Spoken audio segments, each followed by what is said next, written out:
श्री सद्गुरु नमो नमः। मेरे नाथ, आप अपनी सुधामयी सर्वसमर्थ पतित पावनी अहेतु की कृपा से दुखी प्राणियों के हृदय में त्याग का बल एवं सुखी प्राणियों के हृदय में सेवा का बल प्रदान करें, जिससे वे सुख दुख के बंधन से मुक्त हो आपके पवित्र प्रेम का आस्वादन कर कृतकृत्य हो जाए।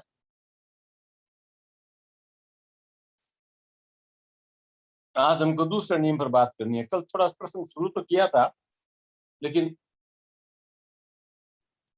उसमें की हुई भूल को पुनः न दोहराने का व्रत लेकर सरल विश्वास पूर्वक प्रार्थना करना। एक बात सोचें, हमने अपनी भूलों को देखना, उनको समझना तो शुरू कर दिया, लेकिन फिर उसको लापरवाही के साथ टालना भी शुरू कर दिया, तो आत्मनिरीक्षण का कोई लाभ नहीं हो। आत्मनिरीक्षण से शुरू होता है, और आत्मनिरीक्षण में एक खास बात है कि अगर आपने गंभीरता से अपना आत्मनिरीक्षण किया है, तो भूलों के सुधार की बात को टालने की एक सीमा होती है। उसके बाद आप टाल नहीं सकते। उसके बाद आपको वो अखरने लगता है, वो कष्ट देने लगता है, वो भूल है। पर ये कब आए, किस में कैसे आए, ये इसका व्यक्ति पर निर्भर करता है। इतना टाइम फालतू लग जाता है। इसलिए हम अगर आत्मनिरीक्षण के साथ ही ये तय करें कि हमें भूलों को सुधारना है और सुधार करके वापस वो भूल नहीं करना, तो आत्मनिरीक्षण का सार्थक हो जाएगा काम। मैं एक उदाहरण देना चाहूंगा। एक संत थे, एक गुफा में रहते थे। बाहर मैदान था, थोड़ा बैठते थे, कभी मैदान में बैठते थे। कोई आता उनसे कुछ ज्ञान लेने को या शिष्य बनने को, तो कहते गुफा में चले जाते हो, यहीं आ जाओ। गुफा में अंधेरा था, और अंधेरे में एक घंटी लटकी हुई थी, तो काफी नीची थी, सिर से टकराती थी। घंटी बोलती तो स्वामी जी को पता लग जाता कोई आया है, किसी के सर से घंटी टकराई। आता, पहले नाता स्वामी जी उसके बारे में पूरी जानकारी, तुम क्या हो, क्या करते हो, परिवार में क्या है, क्या अब तक क्या साधना की है, क्या मानते हो, उस अपनी डिटेल से सारी बात पूछ लेते। पूछ करके अच्छा अभी तो जाओ, कल वापस आना। आदमी जाता। अब जो आदमी वापस जाते वक्त घंटी का ध्यान नहीं रखता और फिर घंटी से टकराता, उसका कह देते भैया तुमने अपनी भूल के बारे में भी सजगता नहीं रखी, तो मेरे से ठीक करके क्या करोगे, तो तुम मेरे शिष्य बनने लायक नहीं हो, मैं कुछ नहीं सिखाऊंगा। ये हमारे को सोचने की बात है। हम भूल के प्रति इस नियम में 3 शब्द कहे हुए हैं: पुनः न दोहराना, व्रत लेना और सरल विश्वास पूर्वक प्रार्थना करना। तो भूल को न दोहराएं, यह बात तो पहली आवश्यक है ही है, क्योंकि दोहराते रहने से फिर निरीक्षण का फायदा ही कुछ नहीं है। अपने बात थी भी, लेकिन फिर व्रत क्यों ले? देखिए, एक, एक हमारे परंपरा है, जैन में भी है, सनातन में भी है, कि हम संकल्प लेते हैं। कुछ चीज नियम करना तो उसका त्याग लेते हैं, और त्याग लेकर के कहते हैं कि इसको मानो तो पुण्य है, और नहीं मानो तो पहले जब ये करते थे, त्याग करने के बाद भी अगर दोबारा करोगे तो महापापी हो जाओगे। इसी तरह सनातन में भी संकल्प लिया जाता है, हाथ में जल लेकर के जल छोड़ा जाता है। संकल्प के साथ हमारी मन की कुछ संकल्प शक्ति है वो और जुड़ जाती है। तो संकल्प कर लेने के बाद पुनः न दोहराने की जो बात है उसको बल मिलता है कि हम नहीं दोहराएंगे। अब अपने बनाए हुए दोषों को जब देख लेते हैं तो मिटाने के लिए हमको प्रायश्चित तथा व्रत ये आवश्यक होता है। इसके बाद तप और प्रार्थना करना भी अनिवार्य रहता है, कारण कि प्रार्थना के बिना भूल को न दोहराने का संकल्प दृढ़ नहीं रहता। देखिए, कोई आदमी नशा करता है, शराब पीता है, किसी संत का सदुपदेश मिला शराब छोड़ दो, अच्छा हमारा छोड़ दूंगा। संत क्या करते हैं, एक काम करो, तुम हाथ में जल लो और ये संकल्प लो कि छोड़ दूंगा, ये दिलवाते हैं। या जैन में त्याग करो। अब वो त्याग के बाद आदमी को उस बात को, उस गलती को दोबारा करते हुए एक बार मन में जरूर आएगा कि मैंने इसको छोड़ दिया। तो व्रत करने, नियम करने से वो गलती दोहराने की संभावना कम हो जाती है। लेकिन व्रत भी कर दिया और व्रत करके हमने व्रत को भी निभाया या नहीं निभाया, इस बात पर व्रत का करने का लाभ और हानि निर्भर करती है। तो व्रत को दृढ़ रखने के लिए हमें उसके प्रति एक प्रायश्चित करना चाहिए। हमने गलती करी है, बहुत लंबे समय तक करी है या थोड़े समय करी है, उसका कुछ प्रायश्चित होता है। एक बार मुझे याद है, बचपन में संवत्सरी के दिन रात को बहुत तेज तूफान आया, बहुत से लोगों को औषध में बारिश की छांट लग गई और उनको दोष लग गया। अब इसके सारे विस्तार में जाने की जरूरत नहीं है, लेकिन सुबह जैसे सब लोग जाते हैं, मैं भी गया संतों के दर्शन करने को, तो भीड़ लगी थी लोगों की। दर्शन करने के लिए नहीं, खाली दर्शन तो था ही था। महाराज मेरे को कल पानी लग गया बरसात का, मेरे को प्रायश्चित लाओ।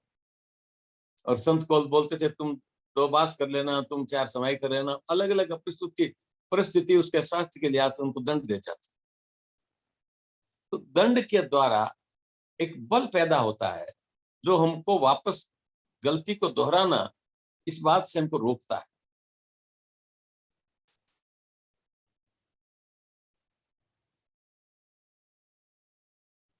बिना व्रत के तो भूल दोबारा उत्पन्न हो जाती है और बिना व्रत के दृढ़ता नहीं रहती।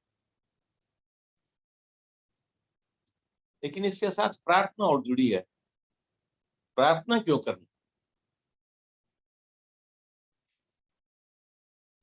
हम कई बार कुछ व्रत लेते हैं, अरे महाराज एकदम से तो नहीं छोड़ा जाएगा, तो क्या करें? ऐसा करो, हमारे को नियम करा दो कि इतना से ज्यादा नहीं करूंगा। जैसे शराब पीने का किया, महाराज ये कर दो कि आप 1 पैक से ज्यादा नहीं लो। ये कोई छोड़ने का तरीका नहीं हुआ, क्योंकि अगर हमें छोड़ना है तो गलती को गलती मान लिया, छोड़ ही दो। पर कई बार वो शक्ति नहीं होती है, जिसको आदत हो जाती है उसको उस आदत को छोड़ने में कष्ट होता है। और वो कष्ट निवारण के लिए दवाई लें अलग बात है, लेकिन कष्ट निवारण के लिए सबसे जो ताकतवर चीज है वो है प्रार्थना। हम अपने आराध्य से प्रार्थना करें, हमने संकल्प लिया था पर अब हमारे से निभ नहीं रहा है, हमको इसको निभाने की शक्ति दो। वो प्रार्थना उस व्रत को, उस संकल्प को बल दे करके हमारे में बल पैदा कर देती है कि हम उसको मान लें। मैं एक और घटना सुनाऊंगा। पूज्य स्वामी जी, पिताजी महाराज का पुष्कर चतुर्मास था। पुष्कर से 11-12 किलोमीटर गांव है मंझेवला, वहां शरणानंद जी महाराज कुछ दिन रहे थे। जिस पड़ के नीचे उन्होंने रह करके अपना तप किया था, वो पढ़ वहां वैसे ही मौजूद था, बिल्कुल गांव के बाहर। तो गांव में उनकी बड़ी प्रतिष्ठा थी, उनको मालूम पड़ा कि शरणानंद जी महाराज को कोई शिष्य आया है, उसका सत्संग चल रहा है, तो पुष्प कराते थे।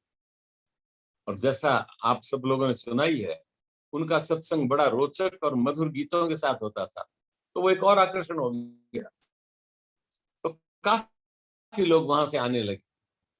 कुछ दिनों के बाद उन लोगों ने विचार किया कि हम इन महाराज को अब कुछ दिन अपने गांव ले जाएंगे, वहां सत्संग कराएंगे, 5 दिन 7 दिन 10 दिन, जितना उनको टाइम। सब लोग सत्संग के बाद इकट्ठे हो गए, महाराज आप हमारे गांव में चलो। क्यों? वो सत्संग करेंगे। तो वहां एक नाथ संप्रदाय के संत रहते थे, स्वामी शरणानंद जी के साथ बहुत वर्षों तक रहे। लेकिन शरणानंद जी का जब देह छूटा, तो आश्रम में बहुत सारे लोग उनको पसंद नहीं करते थे, क्योंकि बड़े जिद्दी स्वभाव के थे, तपस्वी थे लेकिन जिद्दी स्वभाव। तो उन्होंने कहा बिना मतलब यहाँ अपमानित होने से कोई फायदा नहीं, मैं चला जाऊं। वो आकर के मझेवला स्वामी शरणानंद जी महाराज की साधन स्थली भी थी, इसलिए वहीं आकर के रहने लगे। और एक वहां का राजपूत परिवार है, उनकी बुढ़िया माँ ने गांव के बाहर कुछ 2 कमरे बनवा दिए थे, वहां बैठ करके अपना साधना करती थी। वो कमरे खाली पड़े थे, तो उन्होंने उनको कह दिया महाराज आप इसी में बिराज जाओ, उसमें रहने लगे।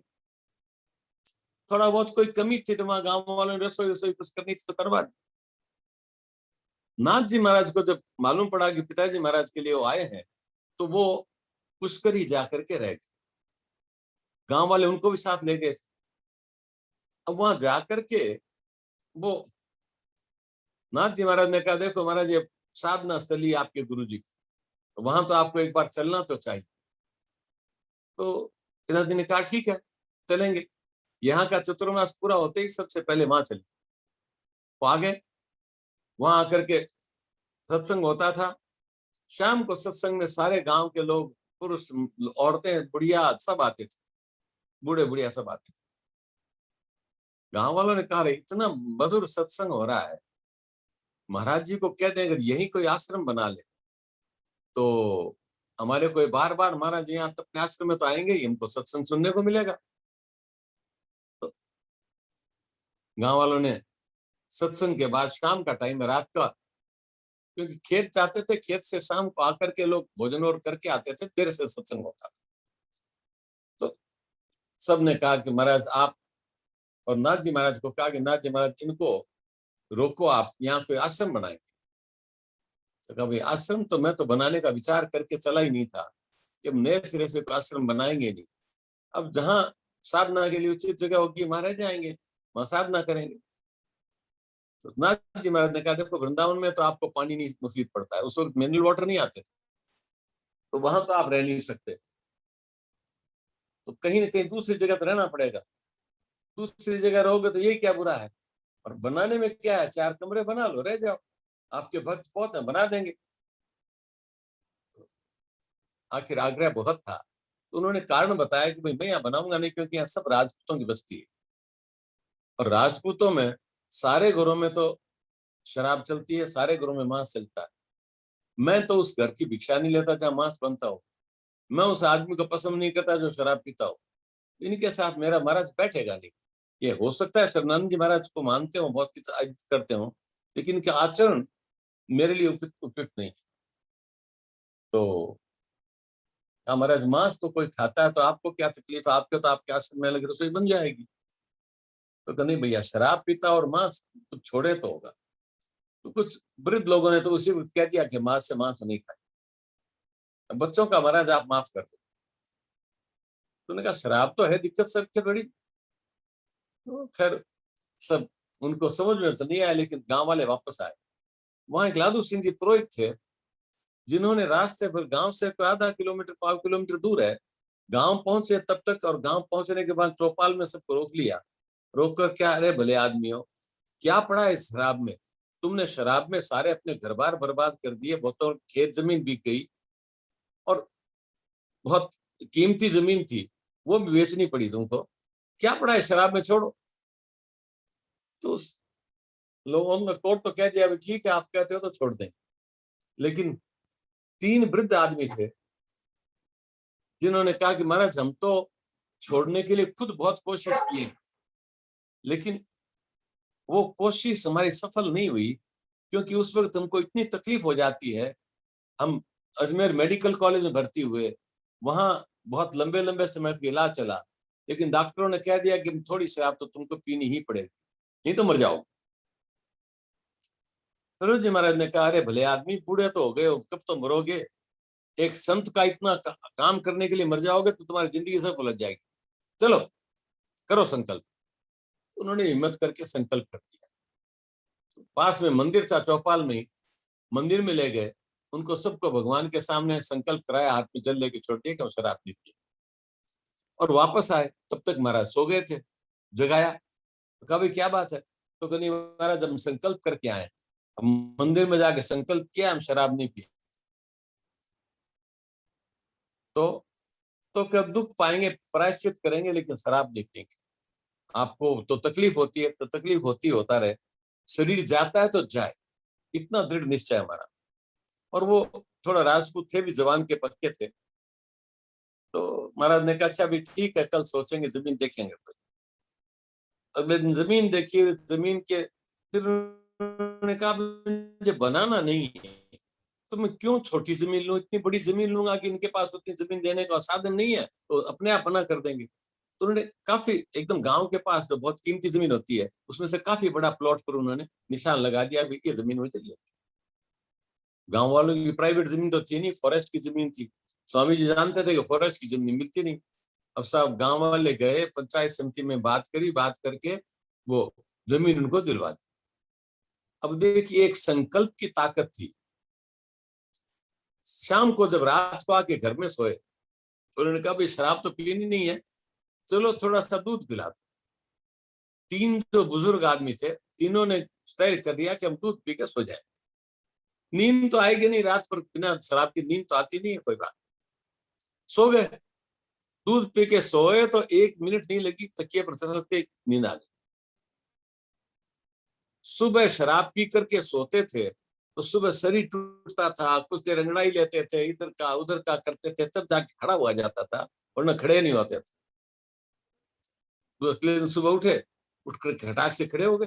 अरे ये क्या हुआ, मैं शराब नहीं पी, मेरे को तकलीफ नहीं हुई, रात को नींद अच्छी आई, और सुबह इतना तरोताजा होकर के उठे। वो सुबह फिर महाराज के पास आया, कि महाराज आपकी सत्ता से हम लोगों ने इतना फायदा उठाया है, हमको अमनियाल हो गए। अब देखिए, स्वामी जी की सत्ता थी या नहीं थी, वो अलग बात है, लेकिन स्वामी जी ने कहा कि ये आपके संकल्प की शक्ति थी। आपके संकल्प ने आपको इतना दृढ़ कर दिया कि आपकी फिजिकल जो डेफिशिएंसी थी वो ठीक हो गई, और उसके बाद आपने शराब नहीं पीने का तय किया, तो शराब मत पी। उन्होंने नहीं पी। ये व्रत करने का ये एक लाभ होता है, जो मैंने आपको प्रत्यक्ष बताया। अगर हम तप करते हैं जैसे उन्होंने किया, हम नहीं पिएंगे, छोड़ना तप है, तप किया, लेकिन अगर भगवान से प्रार्थना नहीं की, उस तप का हमने अपने पर, मतलब अपने पर श्रेय लिया, तो तप हमेशा अहंकार पैदा करता है। मैंने बहुत यहाँ देखा है तपस्वी लोगों को। हमारे घर में एक महिला, हमारे पास गांव में एक महिला थी, जो हमारी दूर की रिश्तेदार भी थी, घर में आया करती थी। प्रौढ़ महिला थी, बहुत बूढ़ी तो नहीं, लेकिन प्रौढ़ महिला थी। वो हर साल 15 दिन से लेकर के 30 दिन का तप करती थी। तो वो जहां भी जाती, उसका बखान करती, देखो मैंने इतने तो मास कमन कर दिए, इतने तप कर दिए, ये कर दिया, वो कर दिया। ये अहंकार रहता ही है, और वो बहुत स्थूल रूप में रहे, नहीं रहे तो सूक्ष्म रूप में रहता है। और वो सूक्ष्म रूप का अहंकार, उस तप का प्रभाव हमारे पर सकारात्मक नहीं होने देता, हमको लाभ नहीं मिलता उसका। और जब तक अहंग जीवित रहेगा, तब तक दोषों की प्रवृत्ति वापस बनी रहेगी, और दोषों को आने की संभावना भी बनी रहेगी।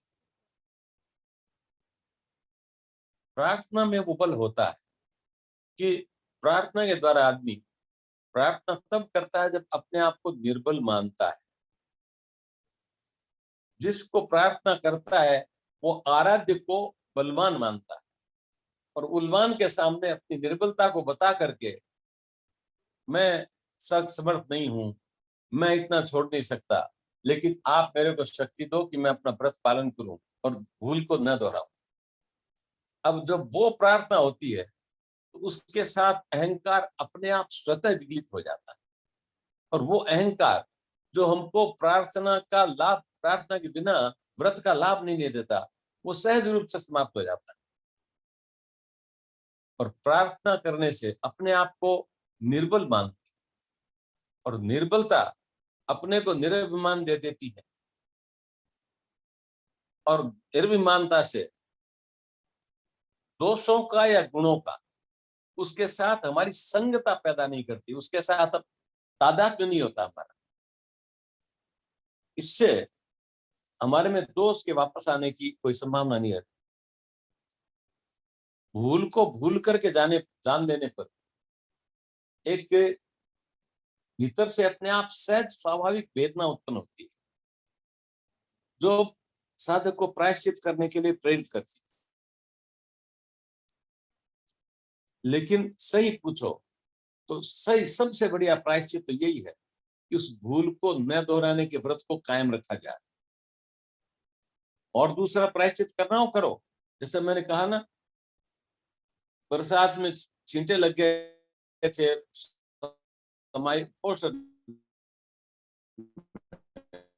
उन्होंने जाके प्रार्थना करी और दंड लिया। इस संकल्प को ही प्रायश्चित मान लिया। जो वेदना हमको इस भूल के मालूम पड़ने से, भूल को है हमारे में ये ज्ञान होने से वेदना होती है, उसको अगर सबल कर लिया तो वो अपने आप में प्रायश्चित हो जाता है।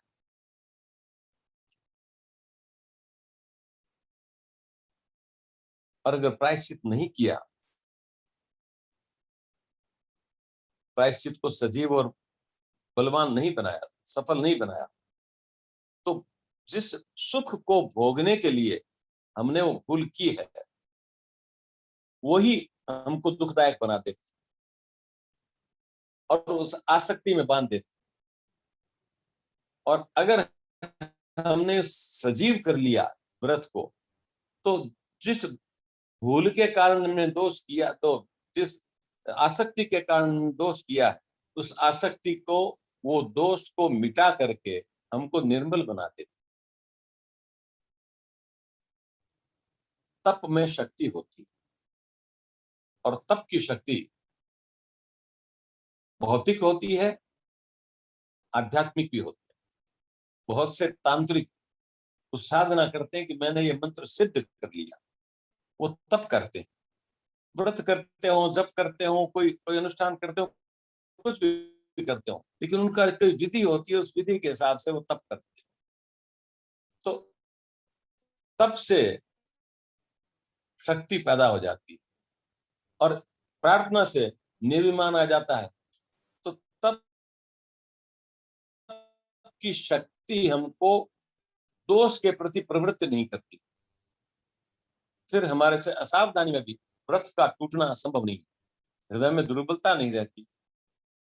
जिस राग से प्रेरित होकर हमें भूल हो गई है और जिस राग के सुख की आशा से प्रेरित होकर हमको बार बार भूल करने का आकर्षण मिलता है, वो आकर्षण ही समाप्त हो जाता है।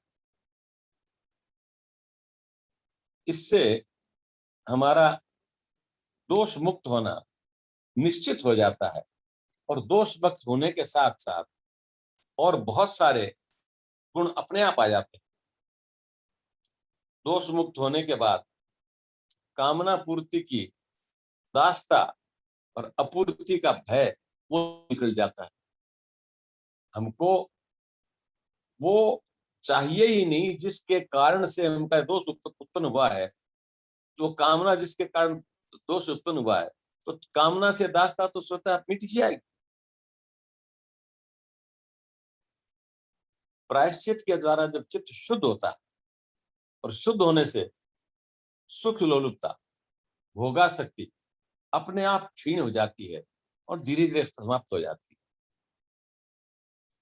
जब सुख लोलुपता समाप्त होती है तो दुख का अस्तित्व ही समाप्त हो जाता है हमारे जीवन से। सुख लोलुपता ही सारे दुखों का कारण। हमें सुख चाहिए और दुख नहीं चाहिए तो दुख कष्ट देता है। हमको कुछ चाहिए ही नहीं, जो आया सब अच्छी बात है, वही अच्छा है, तो हमको दुख किस बात का होगा? हो सकता है उसमें शरीर को कुछ कष्ट हो, लेकिन वो कष्ट दुख नहीं देता, और कष्ट नहीं देता है इसलिए दुख हो या ना हो उसका कोई प्रभाव हम पर नहीं पड़ता। मैं एक छोटा सा उदाहरण फिर देना चाहूंगा। स्वामी जी महाराज कलकत्ते में थे, बहुत कमजोर शरीर था, तो मुझे कहा कि भाई मुझे सरदार सर जाना है, तो मेरी टिकट ला दो। मैंने टिकट लाने में आनाकानी करी, तो उन्होंने कहा कि मैंने नियम किया है कि मैं सेवा करते करते मरूंगा, मैं सेवा लेते लेते नहीं मरना चाहता, इसलिए मुझे अपने व्रत का पालन करना है, तो मैं सेवा करते हुए जाऊंगा। मैंने कहा महाराज सेवा होगी कैसे? तो वो होगी कैसे वो तरीका मुझे मालूम है, जितनी शरीर से होगी शरीर से कर लूंगा, बाकी मन से कर लूंगा। खैर प्रसंग लंबा है, अब इस प्रसंग को पूरा नहीं लेते हैं, पर ये व्रत की और प्रायश्चित की शक्ति थी कि बिल्कुल कमजोर, जब बाथरूम नहीं जा सकते ऐसी स्थिति थी, उस वक्त उन्होंने कहा मैं तो सेवा करूंगा। और उनको किसी एक आदमी ने पूछा कि महाराज आप कैसे हो? उन्होंने कहा मैं ठीक हूँ। वो बाहर आया, गेट के पास मैं खड़ा था, मुझे पूछा देखो भाई स्वामी जी ने स्वभाव कहता हम ठीक है, कहते कह दिया, लेकिन ठीक तो है ही नहीं, ये तो उन्होंने सही नहीं कहा। स्वामी जी ने सुन लिया, उनको बुलाया वापस, तो आपने क्या पूछा था? मैंने पूछा स्वामी जी आप कैसे हो? तो मैंने क्या कहा? तो मैं ठीक हूँ। बिल्कुल सही कहा। मैंने ये तो नहीं कहा कि शरीर ठीक है, शरीर का स्वभाव रोग, उसको रोग होता है, हो गया, मैं ठीक हूं, शरीर ठीक हो या नहीं हो मुझे उसका कोई कष्ट नहीं। अब ये बात भूल को छोड़ देने से, भूल को त्याग कर लेने से और उस त्याग का व्रत कर लेने से ये बल पैदा होता है और ये निर्मलता आ जाती है। शरीर रोगी है, मैं स्वस्थ हूं, मैं पूर्ण हो जाता है। जब देह भाव ही समाप्त हो गया तो भोग की इच्छा करेगा कौन, कामना करेगा कौन? सब शरीर ही तो कामना करता है। तो शरीर का जब अस्तित्व समाप्त हो गया, हमारे जीवन से महत्व समाप्त हो गया, तो फिर कामनाओं का तो कोई स्थान ही नहीं रहता। जब कामनाओं का स्थान नहीं रहता, दुख का अंत हो जाता है। तो दुख सुख का अभाव होने से हृदय में एक आनंद की, स्थायी आनंद की अनुभूति होती है, आनंद की गंगा लहराती है। प्रायश्चित करने पर वृत्ति जीवन का आराम होता है, और वृत्ति जीवन से निर्दोषता होने की लालसा सबल होती है, स्थायी होती है, जो भूल से उत्पन्न होने की होने ही नहीं देती, और असंयम और सावधानी को खाकर सतत जागृति प्रदान करती है, जिससे प्राणी साधन युक्त हो जाता है और लक्ष्य की ओर गतिशील हो जाता है। यही वास्तव में सच्चा तप, तप से आवश्यक शक्ति का विकास अपने आप होता है और उससे सारी निर्बलताएं अपने आप मिट जाती। उस तप को भी सुरक्षित करने के लिए हर व्यक्ति को प्रार्थना करनी चाहिए, तप का अहंकार नहीं रहे और तप सुरक्षित रहे, तप से हम थक नहीं जाए, इसके लिए भी प्रार्थना आवश्यक है।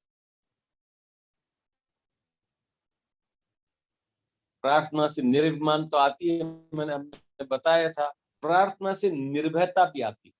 हम जिसकी प्रार्थना करते हैं उसको हम सबल मानते हैं, और वो सबल है तो हमारे भय का निवारण करेगा, इसलिए निर्भयता आती है, तब से निर्बलता मिटी जाती। निर्भयता का एक और बताना चाहूंगा, एक भारतीय वाङ्मय में एक लाइन है, अभयम सर्वभूते ददाम्यत गीता का ही है। अभयम सर्वभूतेभ्यो भूतेभ्यो ददाम्यत व्रतम मम। मेरा नियम है कि जो मेरे प्रति मेरी शरण में पूरी तरह आ गया उसको अभय प्रदान करता है, उसको कोई भय नहीं रहता। और वो भय खाली उस व्यक्ति में नहीं रहता, उसके आभा मंडल के कारण से उसके आसपास भी अभय का वातावरण हो जाता है।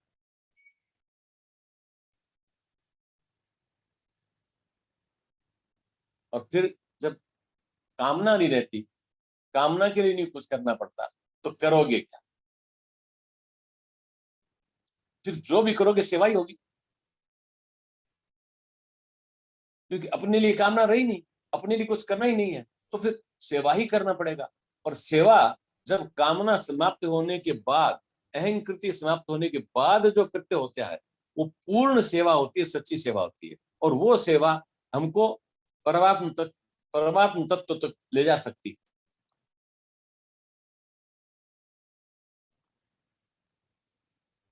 बल का सदुपयोग निर्बलों की सेवा में है। शुद्ध हृदय में सत्य की खोज की लालसा जगती है और सत्य शुद्ध हृदय में प्रकट होता है। पूरा सत्य, अगर पूरा सत्य नहीं है, पूरा अहंकृति नहीं हुई है, तो सत्य सही माने में प्रकट नहीं होता। प्रार्थी और तपी बहुत माने में तो एक ही होते हैं, उनका गंतव्य एक ही होता है, लेकिन तपी को स्वयं सावधान रहना पड़ता है और उसके असावधानी की संभावना ज्यादा होती है, जो भक्त में नहीं होती। और ये थोड़ा सा अलग है इस प्रसंग से, पर ये एक बहुत महत्वपूर्ण बात है कि हृदय शुद्ध होता है, सेवा करते करते हृदय शुद्ध हो जाता है। और सत शुद्ध होते ही, शुद्ध रहता है तो मैं कहते हैं भगवान का वास होता है। उसमें सत्य की खोज के प्रति व्याकुलता पैदा होती है, जो अहंकार को खाकर साधक को नित्य जीवन के साथ अभिन्न कर देती है। यह परिस्थिति सभी परिस्थिति अतीत अतीत है, फर्क इतना ही है। तभी उस बल को तब का अपने कारण मानता है, तब से मैंने अर्जित किया, और वही अहंकार आता है। जब भक्त कहता है भगवान की कृपा से हुआ, तो किया ही नहीं अपने, तो अहंकार किस बात का? लेकिन तब भी अगर सावधानी पूर्वक करे और उस पर अहंकार न करे, तो वही बात तभी की है, वही बात भक्त की है। यहाँ मैं थोड़ा सा स्वामी जी की भाषा ही पढ़ना चाहूंगा। प्रार्थना व्यथित हृदय की पुकार और निर्बल का बल एवं आस्तिक का जीवन। देखिए, इसमें एक एक शब्द समझने की जरूरत है। प्रार्थना तब करते हैं हमारी कोई व्यथा होती है, हमारी कोई निर्बलता होती है, हमको कुछ चाहिए, तो वो प्रार्थना व्यथित हृदय की पुकार होती है और निर्बल का बल होता है, और यही आस्तिक का जीवन होता है। लक्ष्य की आवश्यकता का गंभीरता से पूरे मन से अनुभव करना, स्वीकार करना उसको, ये वास्तविक प्रार्थना का एक रूप है। हम करते तो हैं प्रार्थना, बार बार बीच बीच में बोलते हैं हे भगवान ये हो जाए, ये हो जाए, लेकिन उस प्रार्थना के साथ वो भाव नहीं जुड़ा होता है, इसलिए वो प्रार्थना निष्फल जाती है। अंतर ये है, आस्तिक अपने आराध्य को एक को प्रार्थना करता है, नास्तिक तो पूरा जगत को अपना मानता है, तो अलग अलग सबको प्रार्थना करता है। सबको प्रार्थना करने में बहुत बार नास्तिक के भोग की इच्छा होती है, भोग के लिए प्रार्थना होने लगती है, जबकि आस्तिक को त्याग के लिए, सेवा के लिए प्रार्थना। आस्तिक प्रार्थना से मिले हुए बल को अपना नहीं मानता, उस पर निर्बलों का अधिकार मानता है। नास्तिक प्राप्त बल को अपनी निजी संपत्ति मानकर अभिमान करता है और अभिमान करते विकारों में बच जाता है, जो दुख का मूल है। इसलिए इस मामले में ज्ञानी और भक्त में थोड़ा अंतर होता है। शक्ति का सदव्यय करने से प्रार्थना का अधिकार मिलता है। शक्ति का सदव्यय सेवा में होता है। सेवा करने से प्रार्थना सजीव होती है। प्रार्थना और शक्ति का संग्रह कर लेने से और उसका अपव्यय करने से प्रार्थना असफल हो जाती है, क्योंकि अनधिकार चेष्टा, हमने उस बात की प्रार्थना की जो हमको उचित नहीं है, तो वो प्रार्थना असफल हो जाती है। जो जो सत्य की खोज की अभिलाषा सबल होती है, त्यों त्यों प्रार्थना सजीव बनती जाती है और जीवन का तत्व बन जाती है। और फिर प्रार्थना, प्रार्थी और आराध्य तीनों एक हो जाते हैं। उन तीनों होने के बाद जो होता है प्रार्थना ही होती है। प्रार्थना करने वाला, प्रार्थना जो करी जाती है प्रार्थना, और जिससे करी जाती है वो आराध्य, जब तीनों एक हो जाते हैं और तीनों एक होते ही फिर उसके बाद सारा जीवन ही प्रार्थना हो जाता है। अतः प्रार्थना मानव जीवन का एक आवश्यक अंग है।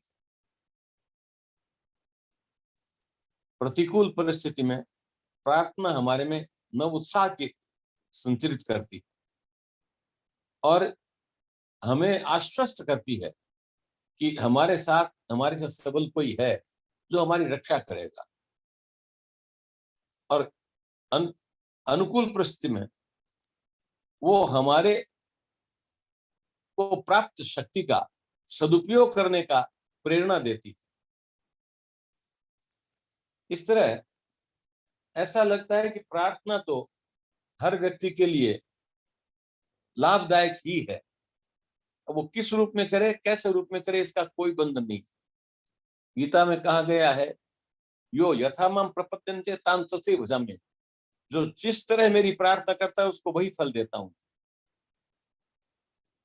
इसका ये भी मतलब निकलता है, अगर कोई अपने पूरे मन से भोग के लिए प्रार्थना करता है तो भगवान भोग भी देते हैं। वो उसके हित में नहीं है, लेकिन उसने क्योंकि भाव से प्रार्थना की इसलिए भोग भी मिलता है। कई बार हम पूजन करते हैं, जप करते हैं, अनुष्ठान करते हैं और ये संकल्प करते हैं हमारा ये हो जाए तो हमारा, देखो बेटा बीमार है वो ठीक हो जाए, और उस प्रार्थना के फलस्वरूप कई बार ठीक हो जाता है। कई बार प्रार्थना करते हैं, महाराज हम आप पूजा कर रहे हैं, नया ऑफिस कर रहे हैं, इस अवसर में खूब धन कमाएं, और वो ऑफिस सफल भी हो जाता है अगर प्रार्थना मन से करी तो। औपचारिक प्रार्थना बहुत काम की नहीं होती है, लेकिन भाव से की भी प्रार्थना वास्तव में सबल होती है, वो निश्चित रूप से फल देती है। पर ये हमारी भूल होती है कि हम उन बातों के लिए प्रार्थना करते हैं जिन बातों के लिए हमें कोशिश करनी ही नहीं चाहिए। तो इस परिस्थिति में प्रार्थना निर्विमान के साथ, जिसको अहंकार बिल्कुल नहीं है, उसके साथ जो पूर्ण समर्पित होकर के करे, तभी वो प्रार्थना सफल होती है, तभी प्रार्थना कल्याण का कारण होती है।